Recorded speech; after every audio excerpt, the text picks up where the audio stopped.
Hi, it's me, and that's him, and we're the Sci-Fi Scholars. And we are talking Arrow, Season 5, Episode 23, Lian Yu. Which, surprisingly, takes place on Lian Yu.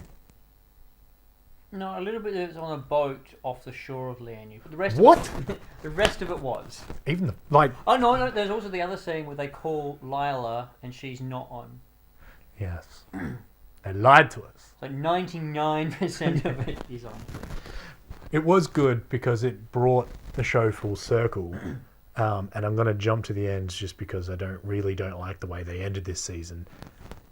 Is they had this opportunity to close off Arrow, but then open a door and go, hey, this is our new beginning. Yeah. But rather than do that, they just put everyone in limbo. Minus Blow up the planet! obviously Oliver and... What's this one's name? I never remember. Whatever the kid's name is. But they just blow up. I said the planet, but I meant the island. And just like, who survived? I'm like, really? That's the way you want to end Season 5. That's the way you want to end your 5-year arc. Although, you can't complain completely, because this time they weren't ending the world. Just killing all the characters. That's true. But So Arrow hasn't really ever had world stakes. It's been the city, which could have led to the world, but none of it's been end of world stuff. Yeah, but like, this is a kind of a smaller scale, because you kept on the other earlier with like Season 4 and stuff, you're like, they always destroy the whole city. And Yeah, so Damien I Dark. do agree with that, yes. So they've shrunk it just to effectively all the people that you know in the world. The series regulars, Yeah. plus a few more. And that just frustrated me because like it could have been a way cooler closing the door than opening and going, this is our idea for Season 6. This is where we're going. We've got a clean slate. We're doing something new. But rather than do that, they've gone, bump. Now you have to watch Season 6. If you want to know what happens to your favourites, you watch Season 6 rather than going, thanks for the 5-year run. Come join us for Season 6 to see what's new. Depends who your favourite character was in Season 5. Yeah, good point. It could have been Anatoly, because I thought he was awesome. Yeah, and he's alive. But he's not a series regular. True. But he's one of my favourite characters. Yeah, I agree with that. That was one of my grabs. And I'm going to jump to another thing that I didn't like, is the fight between Talia and Nyssa. I'm like, that could have been an epically cool fight. But like when we were discussing it earlier, you said there was just too many things going on. Yeah, there's like... It was literally Nyssa, Talia. Talia tells her goons not to help. They fight for like 5 seconds equal, and then Nyssa takes over, Nyssa wins, and then Deathstroke rocks up again. It's like, okay, I don't have a problem with Nyssa winning. What I have a problem with is how quickly she did. So what if they'd fought for a little bit, cut to some other people doing some stuff, and then you cut back, and they'd obviously done some damage, and then you see the win? Would have that been okay? It would have been better, but still... So you wanted more than a short fight scene. You wanted a little longer fight scene. Yeah, it needed to be longer. It needed to be more even the whole way through, where you were like, I don't know who's going to win until just at the end, Nyssa does something small that gets her over the top. Although I did because Talia is one of the ones that taught Oliver, and Oliver beats Nyssa. Yeah.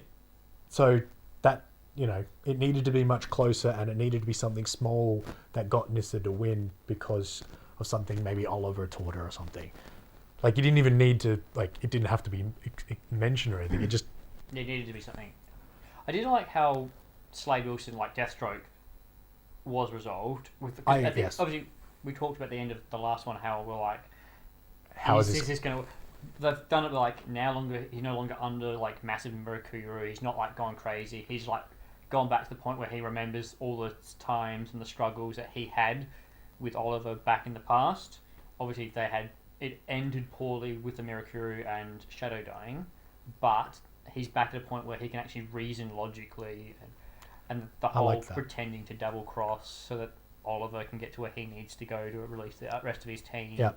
And then Slade is running around the island doing his things. And the other thing I liked was, sorry to cut you off, but the canary fights, the two black canaries. So obviously, Black Siren and Black Canary. That was actually a really fair fight that nobody technically won. which I thought was very well. But that wasn't like nobody won. It was that's kind of cool the way they made it so that nobody won. Yeah. So you didn't have any fans being like they didn't tick anyone. Like they did that one quite cleverly, and I quite liked that. That was good. And so obviously, I was a little bit annoyed with the whole like the island's covered in bombs. Yeah. Like we thought about this as well. Like, how did the bombs all get there? Like, there's a couple plausible things, like it's an Argus thing from when Waller and she just really didn't want people escaping the island. Like, it's like last ditch stop Slade from escaping kind of a thing. Which maybe I don't know, Prometheus had set this up ages ago, which means Argus isn't doing their jobs. Yeah. But then again, Lila's been on a ton of stress and she has a lot of things. And we don't really know, but it did seem a little bit half thought through. One of the other things I did like was, which turned into something I didn't like, funny enough, the good guy just shot the bad guy in the leg. Yep. You had Oliver on the boat with Prometheus, with his son, and he's like, you shoot me, I die, everyone blows up. And then Oliver just lets it go as he's aiming at his leg. It's like, yes. Yep. But then this guy, that he's going to have something. Yes, hug your son, put your son behind you, then beat the shit out of the guy. Yeah. Maybe not beat, but, do something to restrain him, to not allow him to do anything. Yeah. Instead, you just stand there holding your son going, while he pulls out a gun and shoots himself in the face. And then blows up the island. Which blows up the island. So it was one of those things where I was like, oh, yay, finally. Ah, really? Then again, Oliver's never been the smart one in this show. Yeah, but he's shown to be smart enough to shoot in the leg. Anyway, that just frustrated me. Yeah. So overall, it was a very exciting episode in parts. With a little bit too much going on. Like we were a little bit fearful of. There was too many characters. And which led to a couple of things being corners cut, like the Canary fight. Although not the Canary fight, the Al Ghul fight. Yeah. Although it was good how Merlin finally lived up to his, like, I will do anything, I will sacrifice myself for my daughter. Yeah. And then did it. I really liked that as well. And then... Although I thought it was really funny how, like, basically he's on the landmine, the other guys are like, you can take us all on. And he's like, yeah, basically. They all charge him and he just stepped off the landmine and just like... Yeah. It's like, that's not really what they were expecting. Yeah. And I don't think they're bringing him back, which is a good thing, because that's a really good way for him to go. Yeah. And it just closes his story. Even though I've really enjoyed his character when it's rocked up, yeah. I do like the fact that seems like a really good closure to his character. Yeah, because obviously throughout the seasons, Arrow has been killing off big major characters that have had big impacts, and this does seem like a fitting end for the magician. Yeah. One last magic trick. Yeah. Disappear.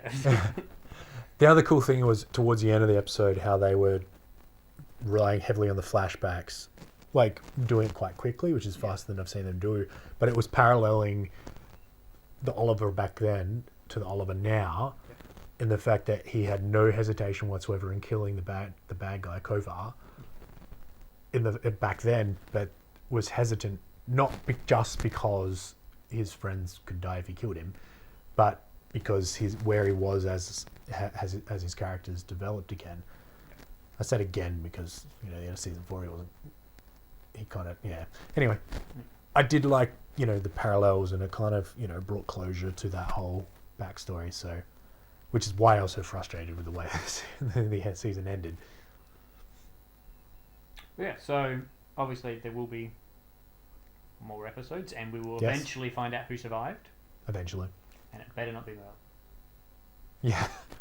That sounds really bad, but it's true. Other than that, it's fine. They can pretty much all survive. They basically said some of them die. Be interesting who they decide to kill off. What would be really funny? Probably not funny, but if it was Diggle and Felicity. I don't think that's going to happen, and I'm glad that's not going to happen. But how much of that be a troll? It would be. You'd probably lose like 90% of your audience who did that though. Because half the fan base still wants Felicity and Oliver to get married. Yeah, and the other half don't. And then there's that little small gap in the middle where probably you and I sit, where it's we might lean more one way than the other, but if they do either, we don't really mind. Even though I have voiced my opinion about how much I don't like Felicity, which is funny, but if that does happen, so be it. As long as they do it in a very organic way, and they don't bog down the show with it, which is what I didn't like about it. But anyway, that's me tangenting. The show should never it's not a relationship show. It's No, vigilante show. Yeah. So if they get married, it has to be them eloping. Or as a plot device to trick someone else, but then they get tricked and actually sign real wedding papers.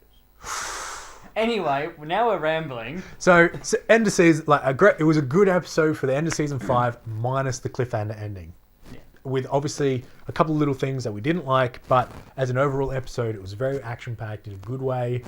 It came to a head with the story, and just ended off quite a good season, the best season probably since season 2. Yeah. Which is a good thing. So hopefully onwards and upwards for season 6. I look forward to seeing what they have for us. Yeah. So I guess we'll see you next time. Let us know what you thought about this story arc. Thanks for watching.